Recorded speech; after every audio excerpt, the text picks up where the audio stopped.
आपल्याला जायचंय 27 ऑगस्टला सकाळी 10 वाजता इथून निघायचं. मी बोलता बोलता ध्यानात आलं म्हणून सांगतो.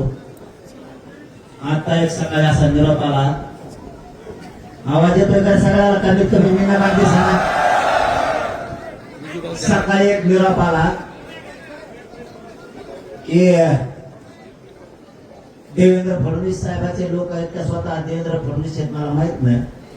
2 दिवसात माहिती घेतो. जे अशी चर्चा झाली जणू सकाळी आला निरोप. मनी जरांगेला आम्ही पुरं संपेल. जरांगे पाटलाला म्हणलं बरं का, जरांगे पाटलाला पुढे संपेल.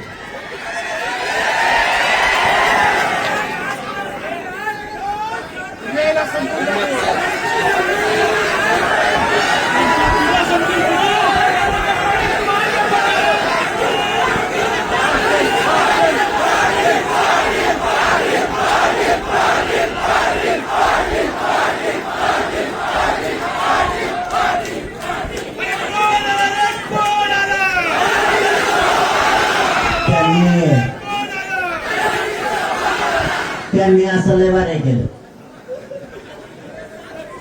जरांगे पाटील संपला काही राहिलं नाही. बेट्या तो 100 पिढ्या तरी मी 100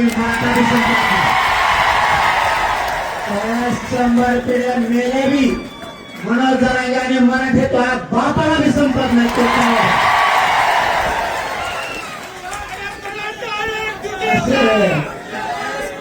असे बदले लय बघितले.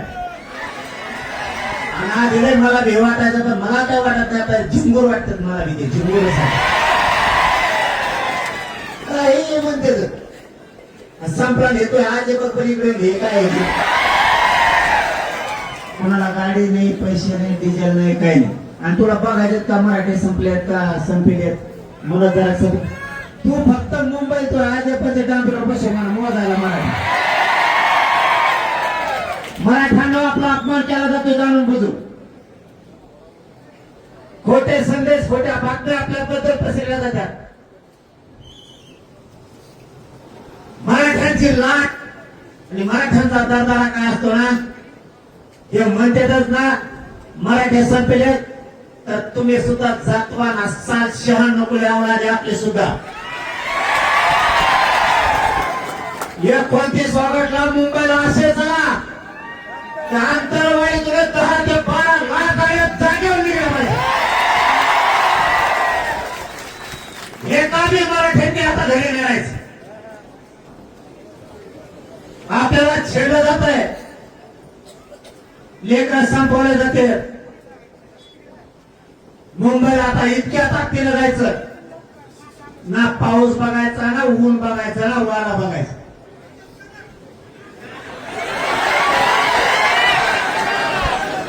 आणि यावेळेस मुंबईत पाऊस पण असणार. तुम्ही फक्त एक काम केलं तरी खूप झालं. सगळ्या मुंबईला सगळ्या मराठ्यांनी, माता मावल्यांनी, सगळ्यांनी फक्त मला मुंबईपर्यंत सोडायला आहे 1 दिवस.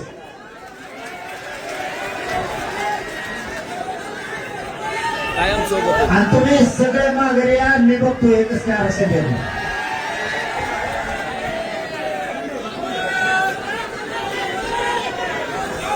आजपासून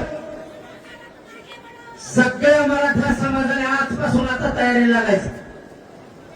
27 ऑगस्टला आपल्याला मुंबईकडे कूच करायची. एक बी मराठा घरी ठेवायचा आहे. पहिला मुद्दा लक्षात ठेवा, मुंबईला एकाही मराठ्यांनी गैरहजर राहायचं नाही येण्यापासून. कारण सांगायचं नाही. कारण आणि काम सांगायचं नाही. एवढ्याच वेळेस विश्वास ठेवा. मी तुमचा विश्वास वायाला जाऊ दिला नाही.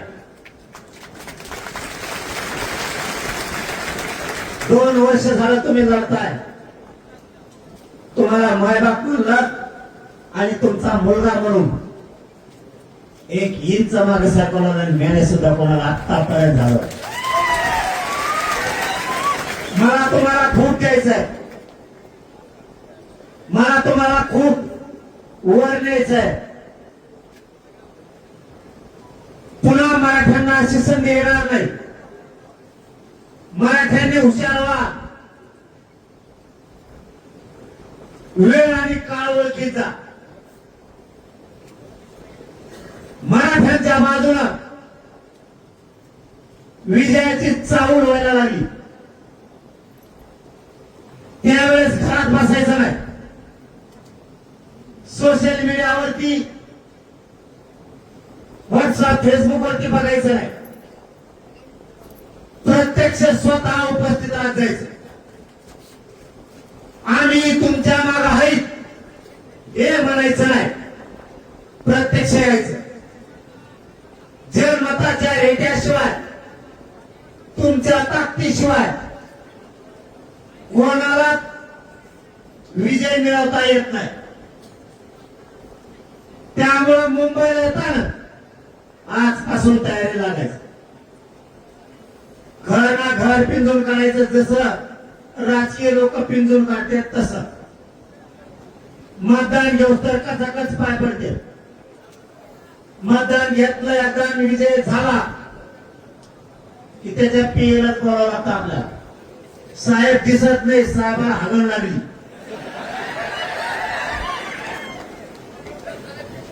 त्या टायमाला तुमच्या पाय पडन, आईच्या पडन, तुमच्या बायकोच्या सुद्धा पडन. ती नको नको म्हणते तरी पाय धरतो, कारण त्याला येत असतं निवडून. तसा तुमच्या पोराला, तुमच्या पोरीला आणि तुमच्या समाजाला तुम्हाला निवडून आणल्यासारखं करायचंय. त्याला साहेब बनायचंय, साहेब.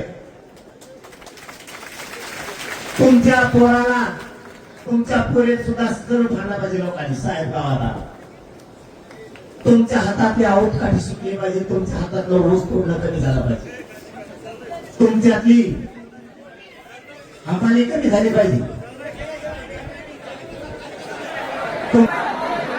मोबाईल हरवलेला आहे एका बांधवाचा, कोणाला मिळाला असेल तर आणून देत असू पाहिजे.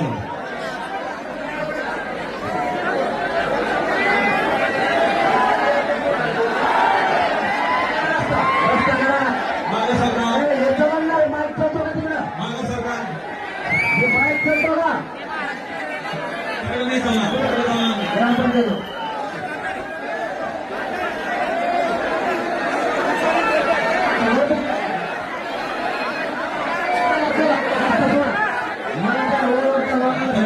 तुम्हाला भेटलो की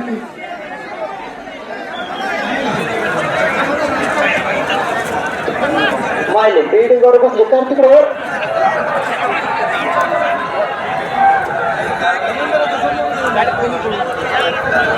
पत्र्याला त्याला सांभाळून बरं का, पत्र्याला त्याच्या पडता. अरे तू पत्र्यावर झोपला काय रे?